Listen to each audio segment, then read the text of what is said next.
All right, what's going on, everybody? It's the Arty 84 show live from quarantine. Here, episode 130. As always, the Adam DeMallet below on Zoom with his helicopter controller outfit going on. And special guest tonight, finally on the show after all this time, Mr. Ryan Glover. How you doing, brother? I'm excellent. Thank you guys for having me finally. Yes. The elusive Ryan Glover. I know. Always seems to slip past us. It's funny because we've been trying to get you on the show for a while, and then we had the old studio at the apartment in Revere that we were using, and then I moved, and then right when we moved and got this set up, basically we had the coronavirus. Right. So that's always good. How have you been surviving quarantine after, oh God, it's been almost 2 months now. What have you been doing so you haven't lost your mind completely?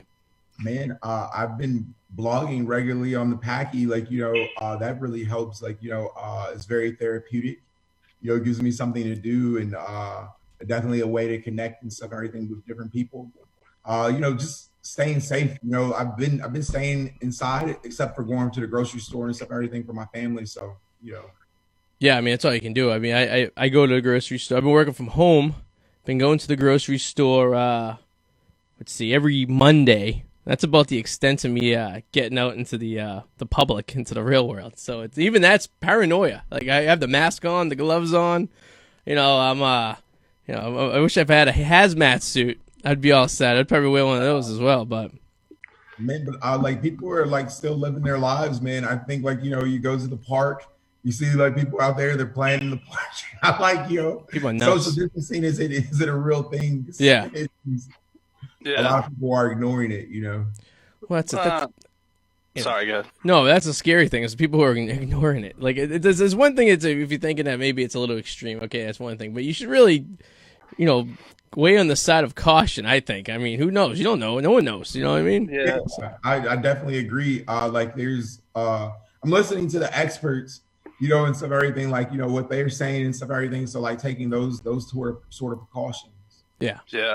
I stopped listening to the mainstream news. I only read science blogs and scientific journals because I'm just so sick of the media amping this thing up worse than it really is. Because, for example, today I turned on the news for the first time in 2 weeks because I only watch it for the weather or traffic or whatever like that because they're just a pain in the ass. And the main story was coronavirus might be more contagious now, they're saying.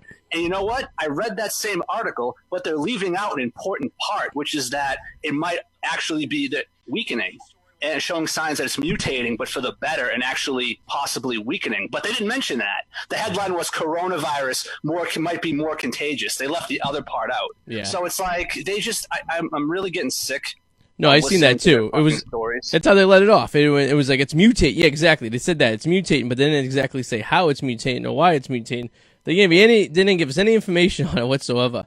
Like you said, it could be mutating for the best. No, it is. They think it is, but they left that part out. Yeah, of course. That's what I mean. They all caps coronavirus more contagious, but you're missing the point. If it's mutating for the better and getting weaker, that's awesome. We dodged a huge bullet then, because if it was going the other direction, then humanity could literally be at stake. I think it's worth talking about, Well, that's what they want, They want to. I know. They want people to go crazy. They want people to lose their minds and buy meat. Now you can't buy meat in the Stop and Shop. Right. And then my mom will keep me on the phone for 45 minutes. Did you know a baby died? Yes, Mom, I'm sure a baby died. A couple. I'm sure some have died. Those are the exceptions, not the rule. Yes, I get it. And it's horrible. But it's not every second babies are dying on the street like the plague. It's the freaking media. How much, percentage-wise, do you think is fear picturing? Yeah, it's up there. And you know what? This is all they have right now, and this is all they keep pushing. And it's just I wish that they would actually, give both sides of the story, because I also don't think our own government is telling us all the whole both sides. They can't stay committed to a fucking answer. So it's all around. I'm not quite sure. Everyone's gotta be careful, because the thing is, if you can't start saying stuff and making predictions and I don't know, if you say too much too soon, then what's going to happen is if you're wrong, then everyone's going to call you an asshole, and But so it's better to say I don't know. I guess who knows. But I also think some of these politicians care more about their political career than the well-being of the people. So they'd rather keep a lot of these restrictions longer than we need, which is fine to some extent. But at some point, you do have to lift those. But I think some of these politicians want to keep it there longer because they're afraid of looking bad, and then they won't get reelected because more people died under them. They're more thinking for themselves and not the general public. Some of them, not all of them. I see a contradiction too, because a lot of these politicians are still living their daily lives, they're going on the news, and stuff, everything, doing press conferences where there's other people, Yeah, well, are you fucking affected? Yeah. yeah, exactly. Did you see the photo of Mike Pence where he didn't have the mask on? Oh, yeah.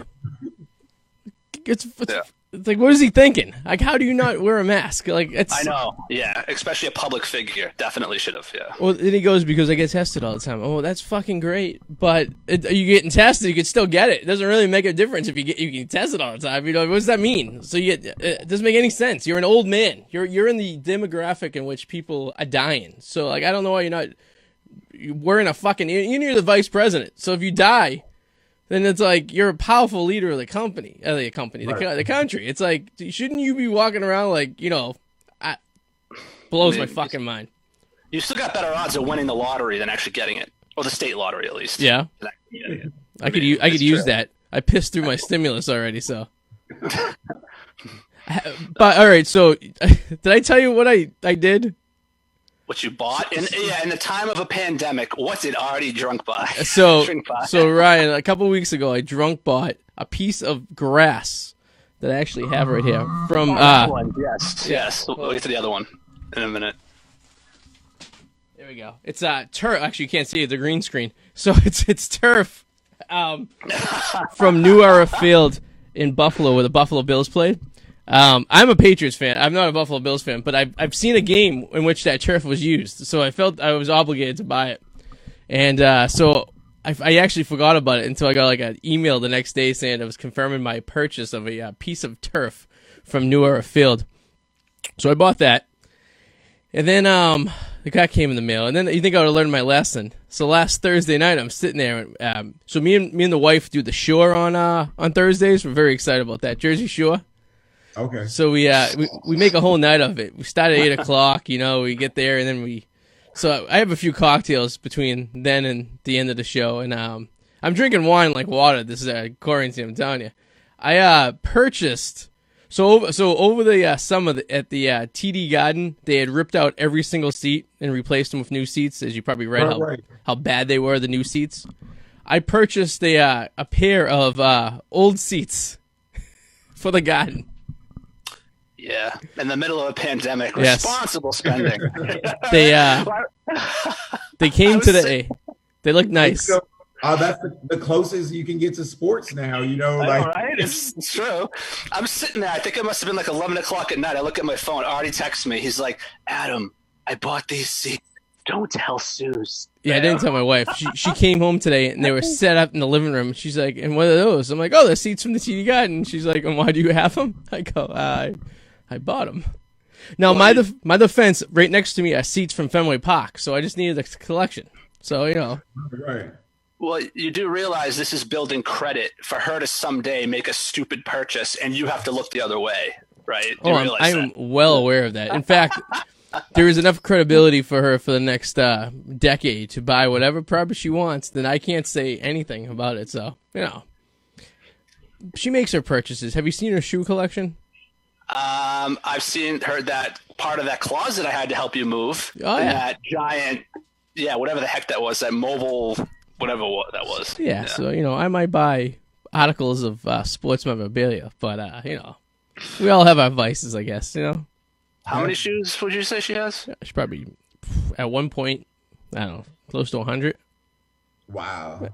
And now, mind you, I own a pair of sandals, a pair of black sneakers, a pair of black shoes, and a pair of brown shoes. So I got 4 items to my work shoes. So maybe 5. That's about it, Sounds about right.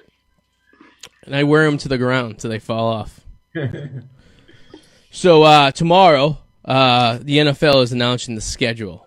and they're making a big deal about it like they usually do. Have you guys seen any leaks out there floating around? No, I haven't. No. Either. The only one I've seen was Monday Night Football opening night, Bucks Falcons in Atlanta. Tom Brady versus Matt Ryan, opening first Monday night game. And obviously there's going to be no foreign games this year, no European or Mexico games because of the whole situation. So that's going to be interesting too because they're supposed to play 4 games in England this year and 1 game in Mexico, I think. So I don't know how that's going to turn out. Yeah. Do you feel that we're even going to have a season this year? That's a big question. I've been hearing rumors and stuff, everything that they were trying to look at ways for them to play without the fans, so they could bring back sports. Yeah. I think sports are probably like a essential part of our society. So, Well, I did see that ESPN will be featuring Taiwan Baseball League or Korea Baseball League starting next week or something like that. So we can actually watch live baseball from Asia, with no fans in the crowd. So that's gonna be interesting. But at least it's something to watch. I mean, I'm looking for anything. So back in the NFL, one of the theories was they were gonna let people in and sit every other seat, every other row. And how would you even coordinate that for people to come into the stadium and sit where they're supposed to sit in certain areas? Yeah. The other problem, too, is, you could do that there, but then when you go to concessions, people all still come together. No concessions. No concessions? No concessions. God. They're going to ban concessions. But when you're pissing next to a urinal, I mean, you're elbow to elbow with the guy next to you. So it's like, you're not going to, everyone's going to give everyone diapers when they walk in? Mm. I mean, who wants to go to a football game if you can't sit there and have a hot dog or, a bear or something like that, or enjoy yourself? Very true. And I mean, that probably means no tailgating because people are on top of each other in the parking lot, right? So it's like you're taking the whole experience away from the whole entire thing. It's true. I'd say at that rate, just don't have anyone in the stadium, Yeah. Get robots like they do in Taiwan. Put robots in the stands. Ryan, did you see that at all? That what they were doing in some of the stadiums? No, I haven't seen any of that. Adam, you got to explain to him exactly what's so in Taiwan, they've been putting like robots and cardboard cutouts in the stands to replace the people. It's actually pretty funny if you Google it. I'm gonna check that out. Yeah, that's nuts to me. Yeah. They had these like robots and mannequins with like sponsors wearing T-shirts for like whatever company it was, like in certain sections around the stadium, and the robots would be moving around, and then it was bizarre by anything. Speaking of football, Arty, I only saw the headline, but I didn't read the story. Maybe you know something about it. What is going on with Mississippi and Brett Farve and like all these things that like Mississippi spent money on, and like including like Brett Farve, like things that he never showed up for and paid him like millions of dollars? Really? What's going on with that? I didn't see anything like that. It's pretty interesting. Yeah, look it up. It's like Mississippi spent like millions of dollars for Brett Farve and like a bunch of stupid purchases. I don't know what the hell's going on in Mississippi. But Brett Favre's like Jesus Christ is down in Mississippi. He's like Tim Tebow to Florida.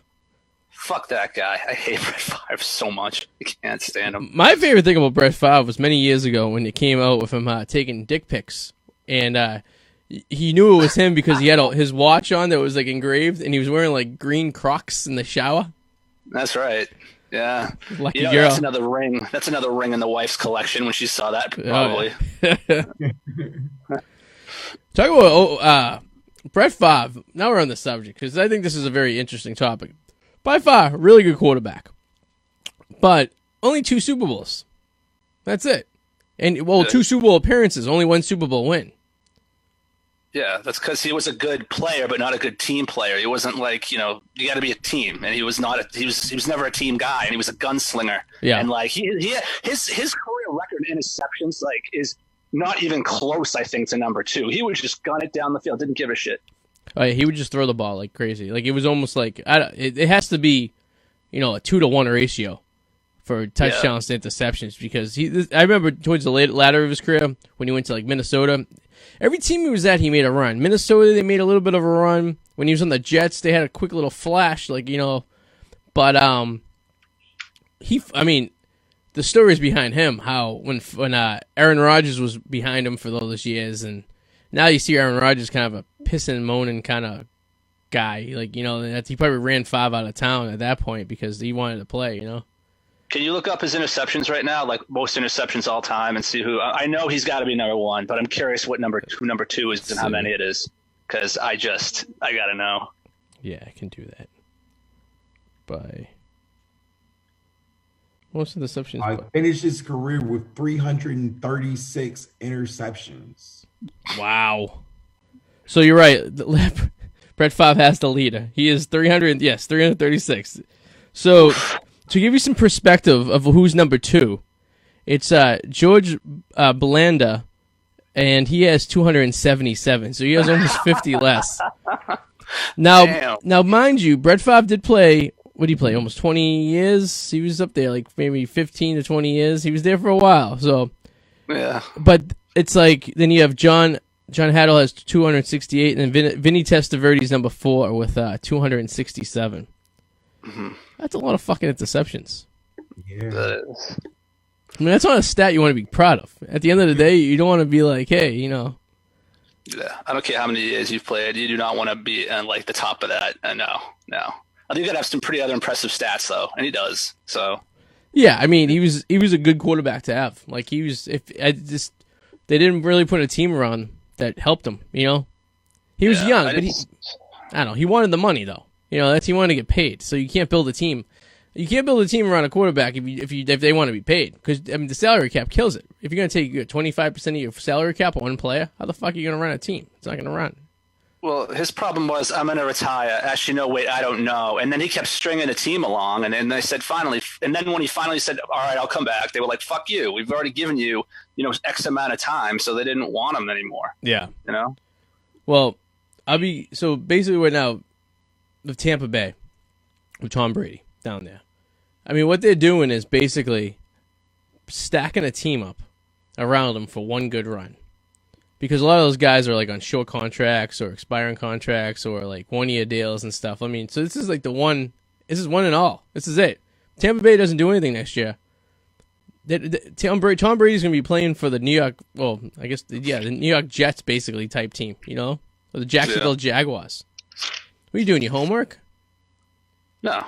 Oh, I see you flipping through books. You get like a nice a feather pen, like you're like in the old colonial times. Feather pen. It's just a regular pen. No. Just writing some stuff. That's all. What's your thermostat at? See it behind you.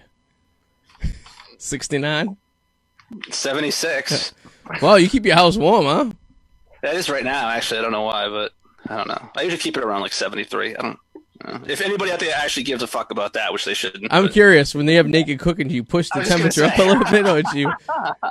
I'm used to it being hot because of naked cooking. Ryan, he does. He hosts naked cooking once a month. Oh yeah. No, we can't anymore. Not anymore. Because of the pandemic. I believe it. I don't know the specifics because I was never invited, but I believe it involves a bunch of people come in and they prepare meals in a non-sexual manner naked. Yes, that's totally it. It sounds dangerous when you're using fry lettuce. Oh yeah, no fried food. Definitely not. Can't do fried food. Or anything with hot peppers, because you accidentally touch yourself. That would hurt. Oh man. You know what I mean?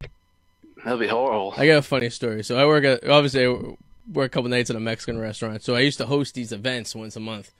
And I would do like games for like prizes. So we'd do like a hot pepper eating contest. We would do like a chugging contest, toilet paper roll, mummy contest. So anyways, this guy goes and we have the hot pepper eating contest. So we started with jalapenos and we worked our way up to, habanero peppers and stuff like this. So the guy was eating them like crazy. He was like pounding them back, won the contest. So like 2 weeks later, they come in, him and his wife. And his wife's like, I have something to say to you. I'm like, what? She's like, he ate all those hot peppers. Then he went down on me that night, and it hurt. Oh my! Burned. That's a little too much information. I was just gonna say, why would you share that? There's certain things you want to hear as a bartender, and there's certain things you can just leave to the back. It's like, all right. So keep that in mind if you're having a special time with anyone. Don't eat the hot peppers. Shit. Does the video quality seem a little bit better today, Adam, than last week? Nah. Seems like not the same. really. It looks different. I don't know. I don't know about better. It just looks different. I don't know if it looks... So I'm using a 1080 digital camcorder to broadcast instead of a shitty aftermarket. Yeah. You look stretched out. Well, yeah, 'cause it's in high def. It's in 16. We call it 8:16. What's the ratio? 1:16 ratio. So it's a little bit different now. It's weirder. Like it's long story, but it's and the end of the day, it's gonna be better video quality. I think at there. So I had this camcorder sitting around. So I've been using these shitty webcams. Like the quality was just like it was all right, but I had this camcorder and I was trying to figure out. So I spent like I don't know, like $100 to buy a capture card. I guess these are what the gamers use to capture their video gaming onto the computer to broadcast like on YouTube. So it basically takes a video and turns it into a something you can use. It basically turns the video into like a camera source. So that's basically what I'm doing with this camcorder. So this is basically with the lights and everything like that. You should have a better quality, crisp picture. And in fact, I figured out the Facebook problem. Know how it was staggering a couple weeks ago? Yes. I fine-tuned that, so we shouldn't be having that problem this week. So everything should be good right there. So. Oh, okay. Yeah, it sounds cool. Yeah, because I've been trying to find like a cooler webcam. Yep. To kind of like make my videos crisper, because like when I download them, I notice like the resolution kind of like decreases. Yeah, it takes a hit. So like that's definitely something and stuff I'm looking to. So, like, Adam, what do you use when you use your phone and videotape your YouTube videos? Yep, I just use my phone. So his phone has a really good video. Would you film in 4K or do you just do 1080? It's in 4K, but it's weird. I noticed like when it looks better, like when I was watching it on your TV, when I was at your apartment, it looks way better than it does on my television. Okay. Yeah, like the phone videos, like if you shoot videos with your iPhone, they come out way crisper instead of everything than like on my laptop. But like I do the videos because I have the free account for Zoom. Can you record? You have to get the paid account to use your phone to record, or yeah. No. Well, I know Skype you can record for free because me and Adam are recording for free. Yeah. I don't know about Zoom. Free. Zoom is like what the hell is this? What the hell is this? This meeting no longer has a time limit? What the fuck does that mean? Why am I getting notifications? Oh, so yeah, it's the Zoom thing. So it's I don't pay for Zoom, so you have usually a limit. Yeah. Yeah, so it's actually new to me because I have never used this before, but I think the interface is a lot more user friendly than Skype.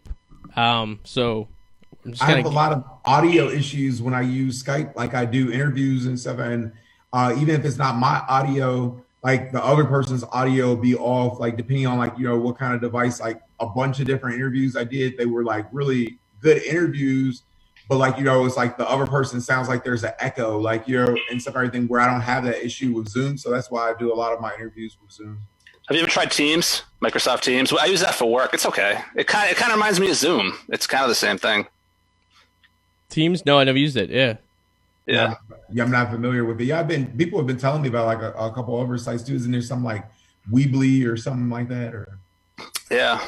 Oh, yeah, Weebly. Yeah, that sounds familiar. I haven't used that one, though. But I didn't even know about Zoom until this pandemic happened. And then everyone was using Zoom constantly. I'm like, shit, I just know about Skype. What's so great about fucking Zoom? I don't know what the hell's going on.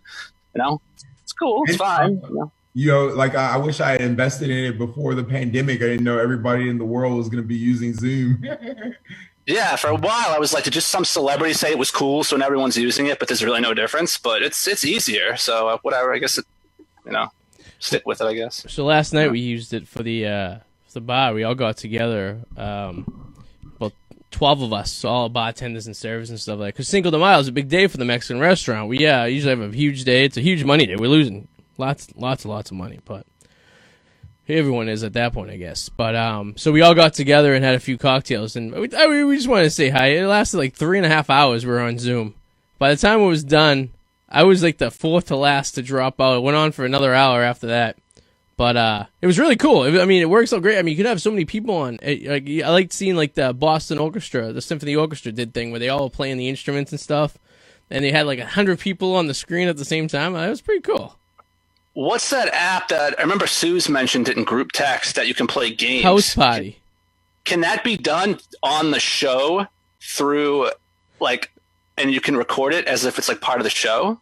Oh, I probably can do that. Yeah, I could probably. That'd be kind of interesting. I don't think I can naturally do it. I think I can just hook my phone up to the computer and kind of do it that way. But Because I think it's just an app. I don't know if it's a PC based, but it could be. If it is, it works. Because House Party's really cool. So Ryan, you familiar with House Party?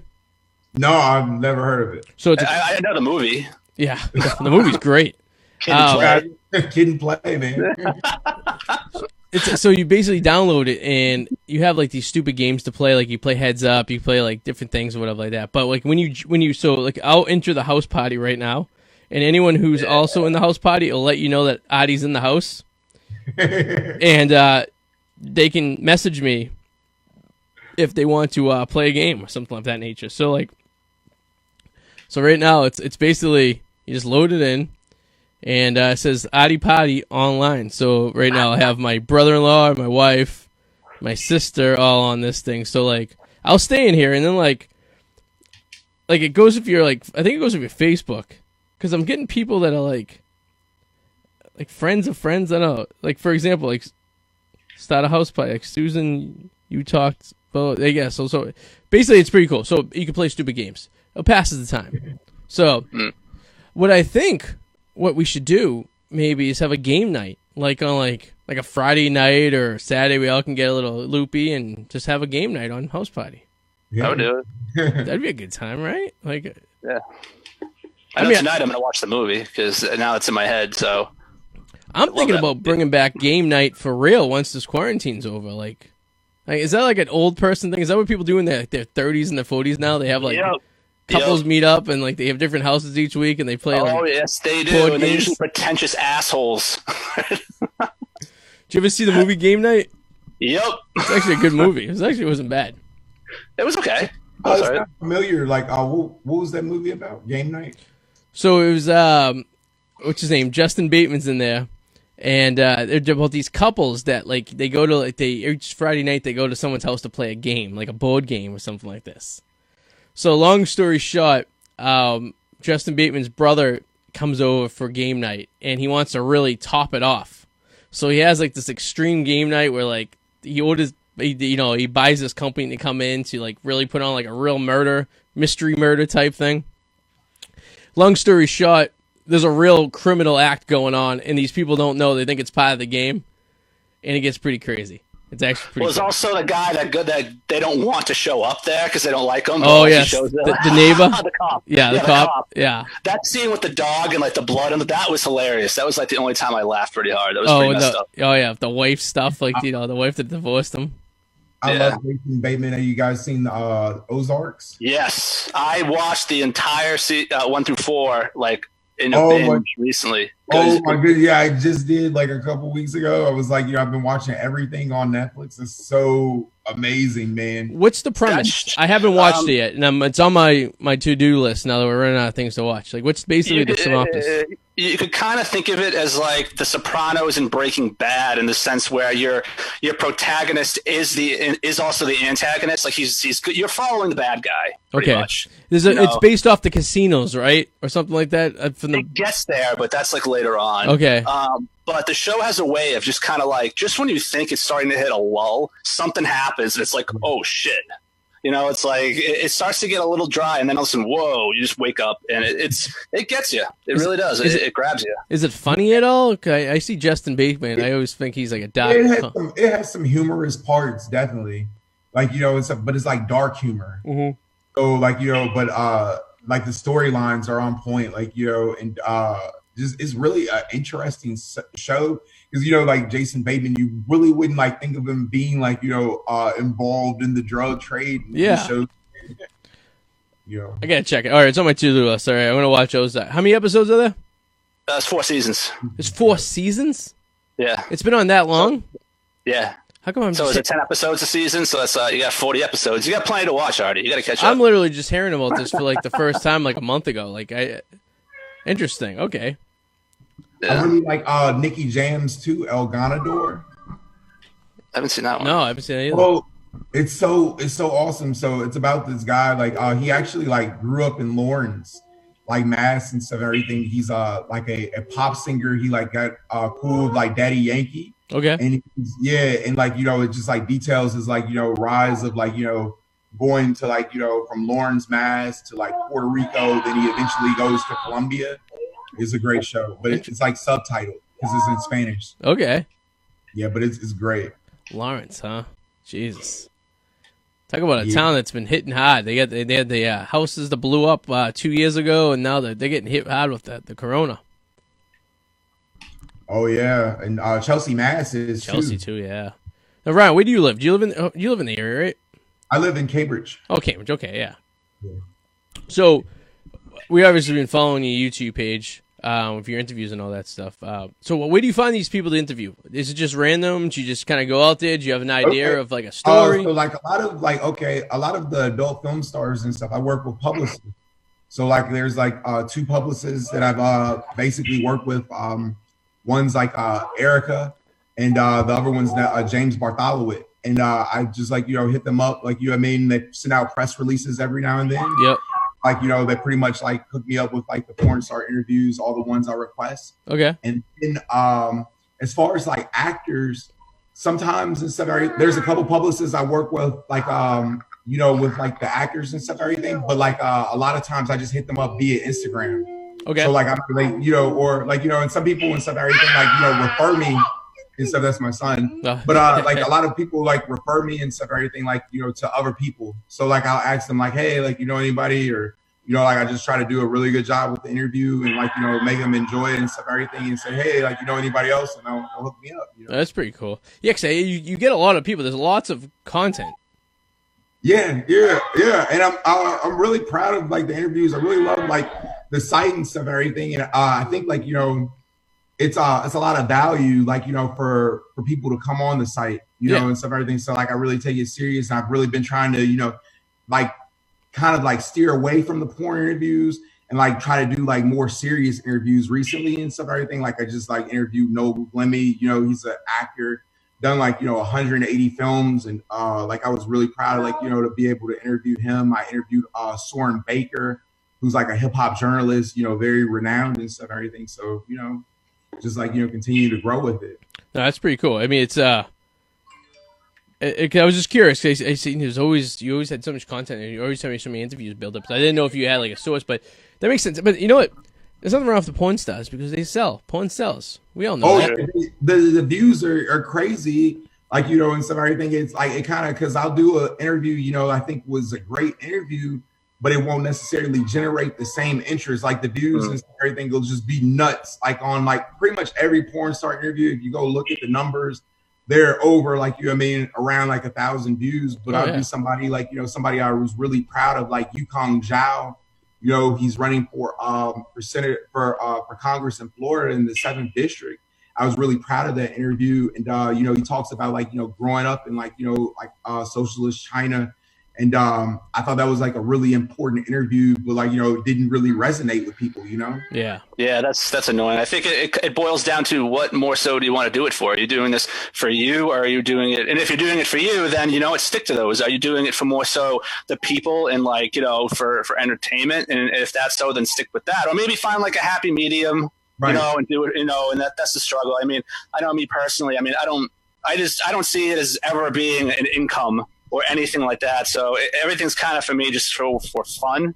But I don't want to put any money into it really, or any of that. So if it comes to that, it comes to that. If it doesn't, it doesn't. But everybody has different motives and different ways they want to go about doing theirs. So one of the things like I really like about the adult film star interviews is like a lot of the people in the adult film industry, they're very not judgmental. They don't care. It's like, hey, you want to do an interview with me and stuff and everything.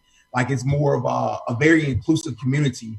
And like all the interviews I've done with like the adult film stars, they're really cool. Like I still talk to them after the interviews. If I ask them to retweet something, they'll retweet, you know what I mean? And like stuff like that, where like if you interview an actor, they won't necessarily retweet it. They won't necessarily repost it, and stuff, everything. Or like you try to hit back, like, they won't necessarily respond and stuff, everything. Like, so that's one of the things I really like about the adult film stars is like, they're so cool and like, chill, not like, pretentious or rude.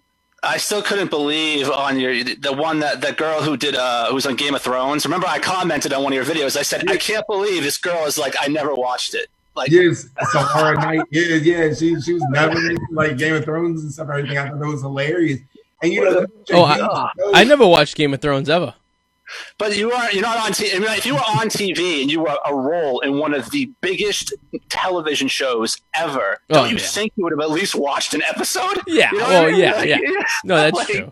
No, you make sense. Just like the one with the dragon. That was in the one with yeah, that's what she said. I was like, oh, yeah, the one with the dragon.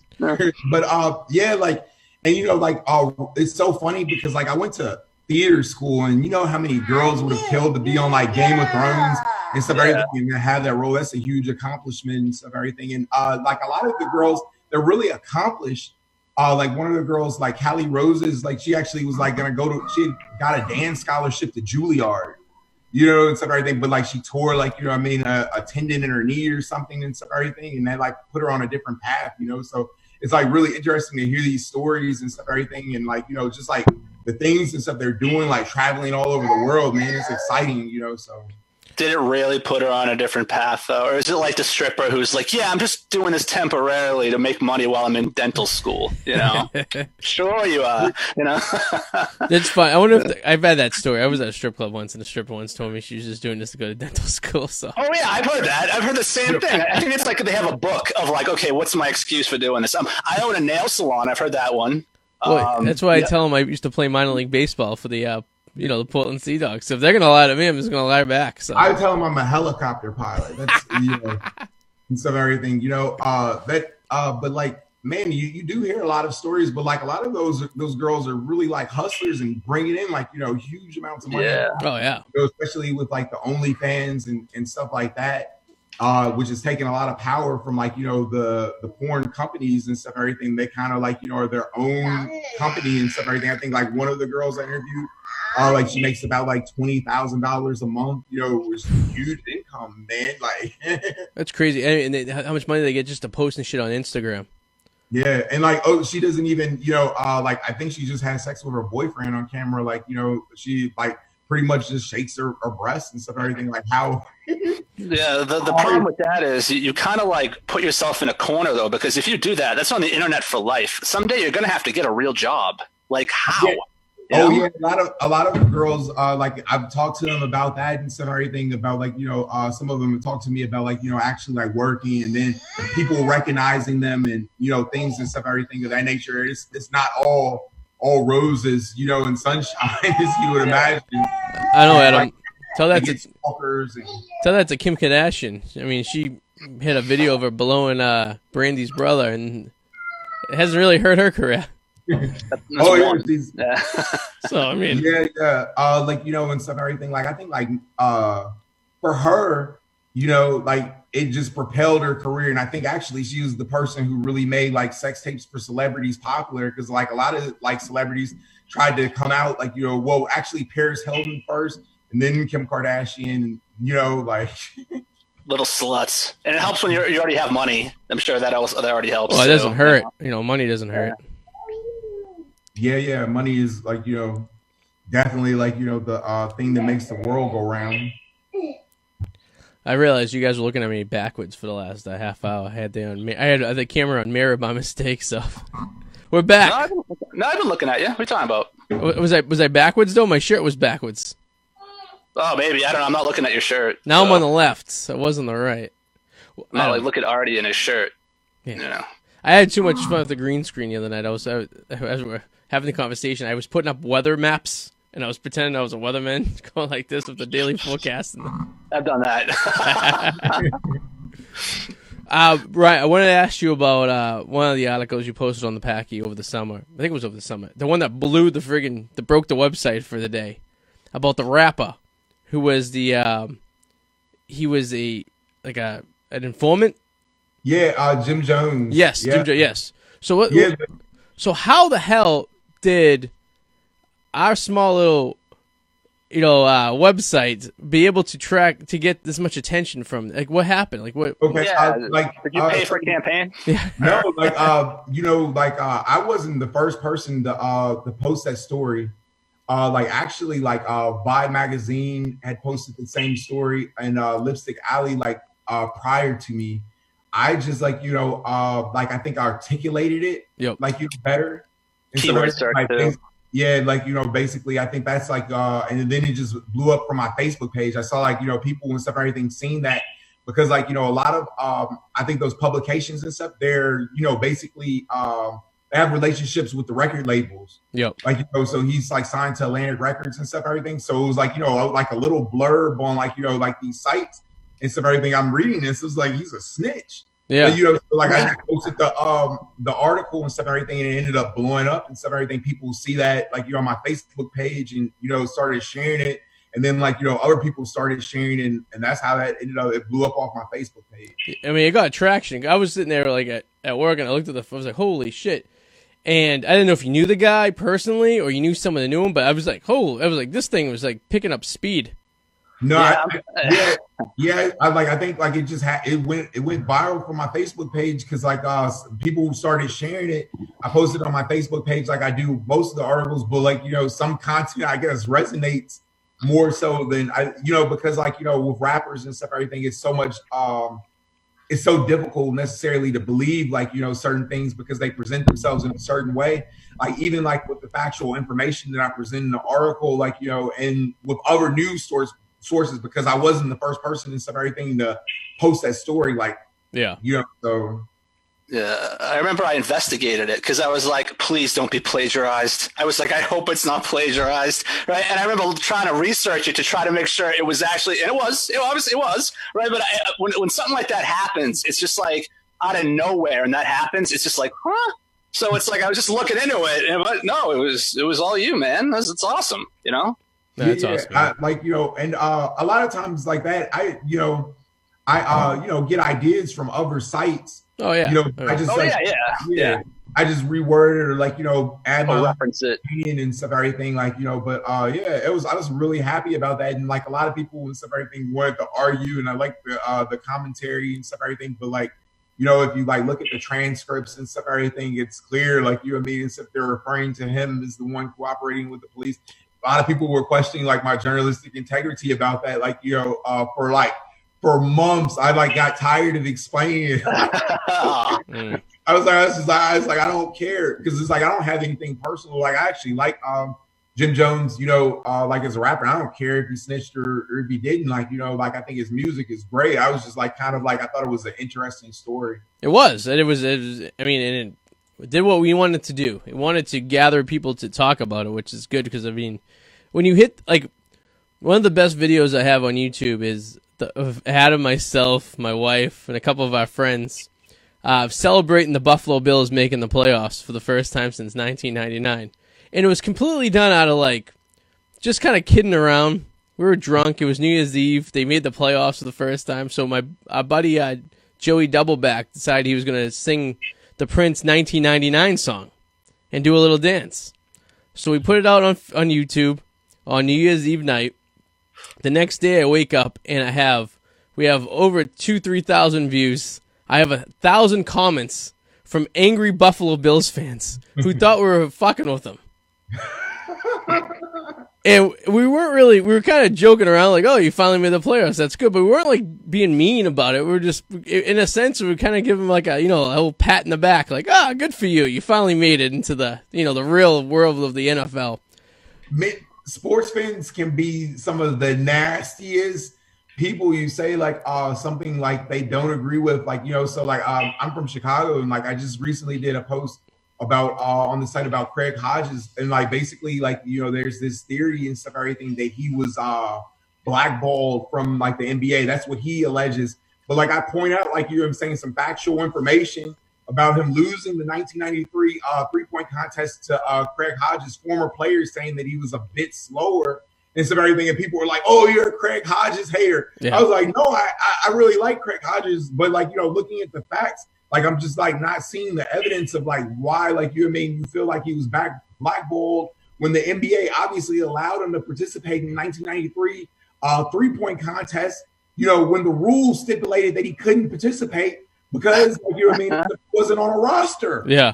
Does that sound like crazy. Somebody that's blackballed to you? You know what I mean? I like, and stuff, everything. And like when you like start talking about like facts and logic, like people don't want to talk about that kind of stuff, Oh, sports will piss anyone off. It doesn't matter. I mean, I'm a member of a lot of groups on Facebook for different sports teams around the country, just for when we share stuff online.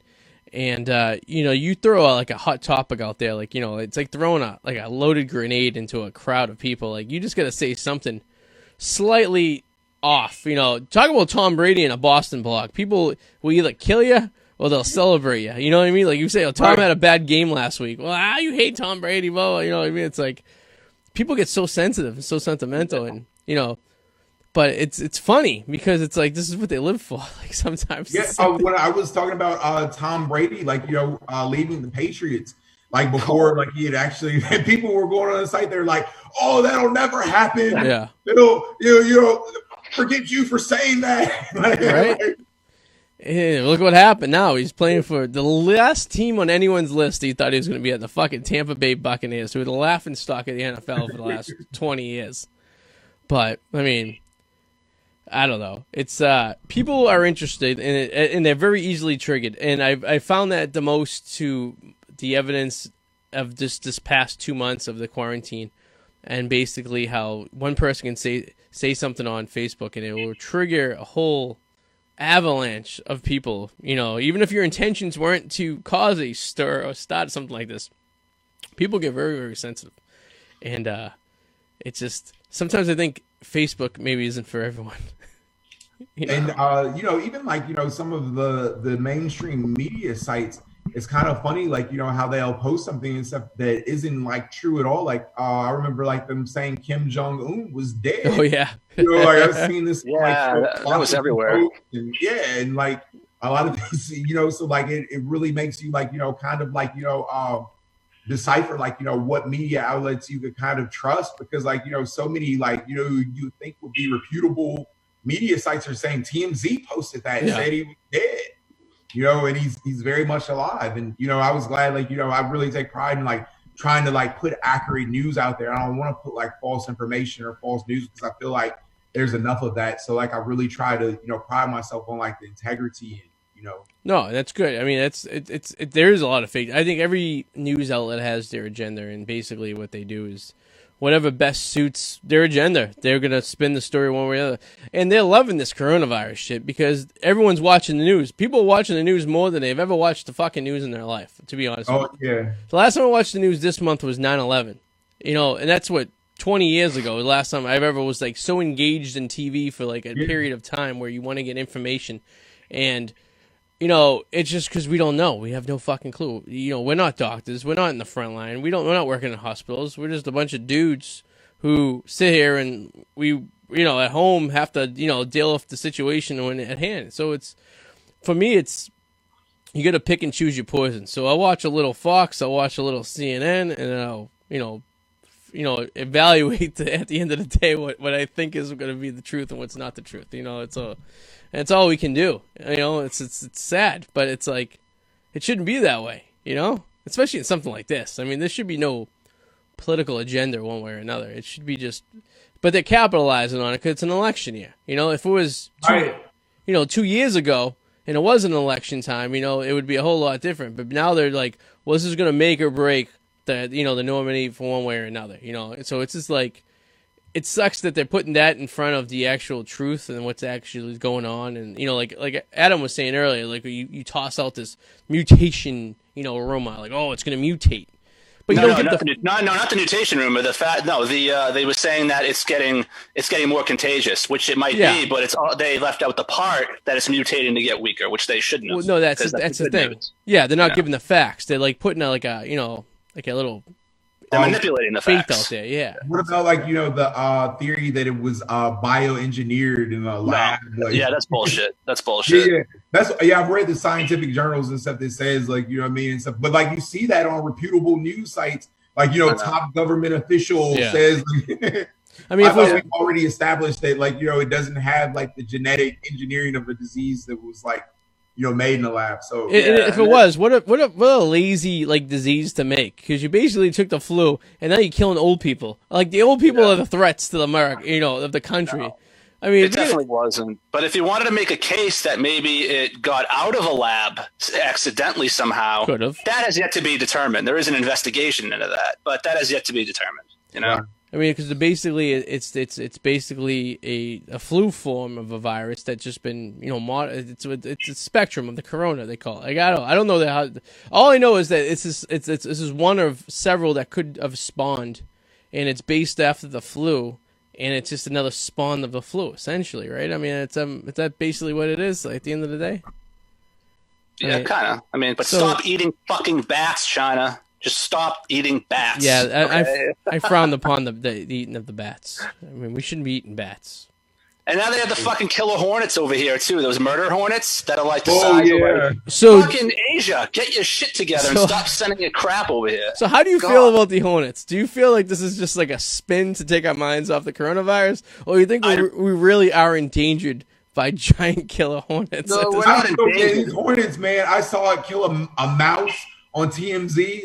They're no joke. They are no joke. But like, really? I don't know. I wouldn't consider it a problem, really. Yeah, I mean, there's bigger problems in the world. I mean, until it's in your backyard, it's not a problem. I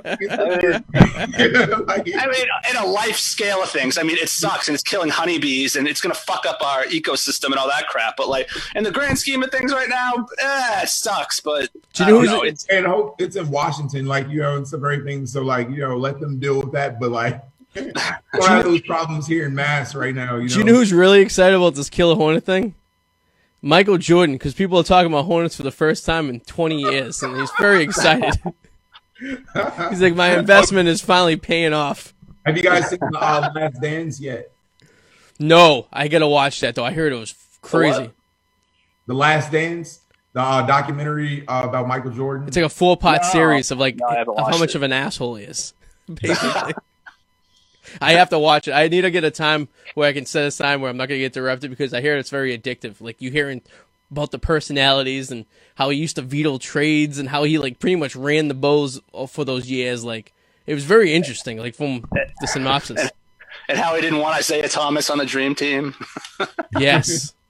I mean, from what I understand, he pretty much picked that 92 Dream Team himself. Like, he was like he was like a LeBron of it. So, but like when they compare it to, he's no worse and no better than LeBron is though from nowadays, right? I mean, he's basically doing the same shit. Like, it's like, yeah, LeBron I think flaunted it more though. Like, and like he had the fucking decision. If it wasn't for the decision, then I think it might be a little bit better for him. Jordan never lost in the finals, man. Like, never. LeBron can say the same thing.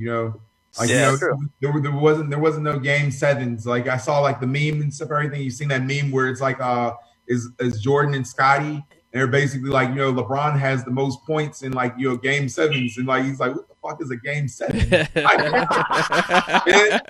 says it all, The best was Jordan coming up as a youngster. Like, his rookie year was, I believe, 84. And it was basically the Lakers and the Celtics that pretty much pinned Jordan down until the 90s, because once Bird retired and Magic retired, basically that it was a big opening right there, because those two teams pretty much dominated each division. And it's so many times that the Bulls were getting stuck on the Celtics and couldn't get past them for so many years. Kind of like LeBron was stuck on the Celtics, I guess you could say. Like you kind of gotta put an asterisk like on that first like championship, because like Magic Johnson, like he set out, like that's when he first came, like back like with the HIV virus and stuff, everything or whatever. I remember him sitting out certain games and stuff, everything. So it's like, if he was actually healthy, like would he have really like won that particular championship? Exactly. Yeah, the Jordan thing is very interesting, because like he was held back definitely, and in the 80s he could have been dominating the 80s, and and the Bulls team wasn't that extraordinary, but he happened to fall into a time where basketball started, all the big stars were starting to retire or get old, so all the big 80s guys in the early 90s were starting to deteriorate, and then he pretty much was still a young guy. I mean, he was still in his late 20s in the early 90s, and he just dominated. He was just so talented. It wasn't easy, man. He had some obstacles. Like in the East, they had the Knicks, man. The Knicks were good. Yeah, that's true. The Knicks team, powerful, man. Ewing. The Pistons were still good back in those days, too. I mean, yeah. I mean, he did. Yeah, he shouldn't say it was a cakewalk, but yeah. It's like some of those teams, man, were pretty good. The Supersonics and some everything. Like with Payton and Kemp and. Like the Phoenix Suns with Barkley, Marley, they had like, that I thought I didn't think that they had a good chance. Well, so I agree. I think the finals for him are a challenge because there was a lot of good teams in the West he had to face, and yeah. But like it almost seemed like the amount of teams that were good in the East back when he was playing were a lot less. I guess you could say that with LeBron too. I mean, the Pacers, man, they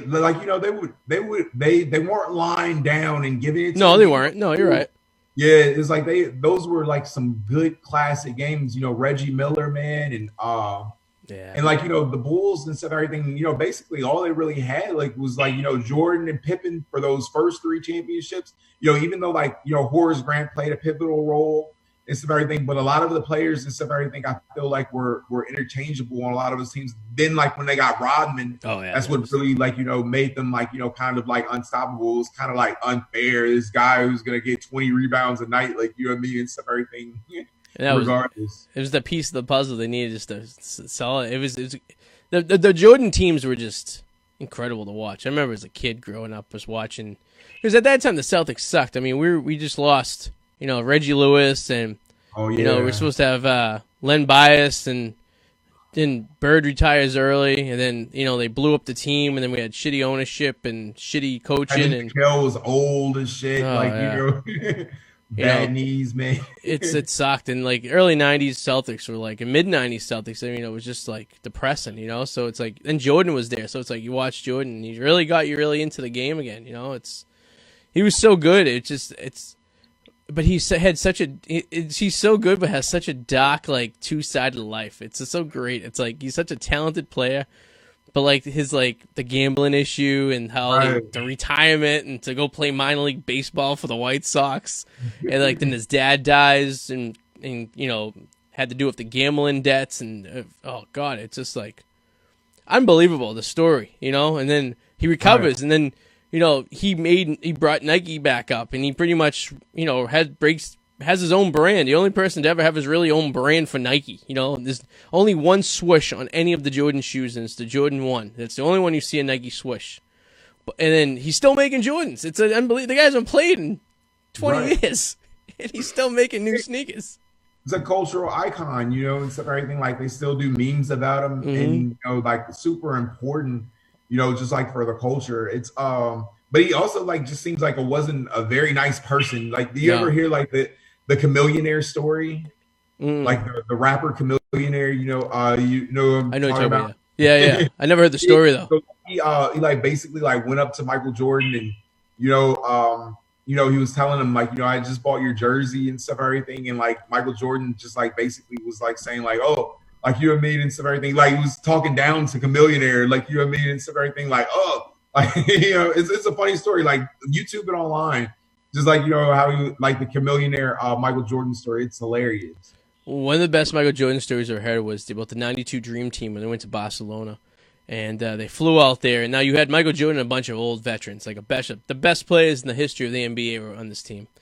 And Jordan would be at the casino all night, gambling like an animal, drinking, gambling, playing all night long till 5, 6, 7 in the morning.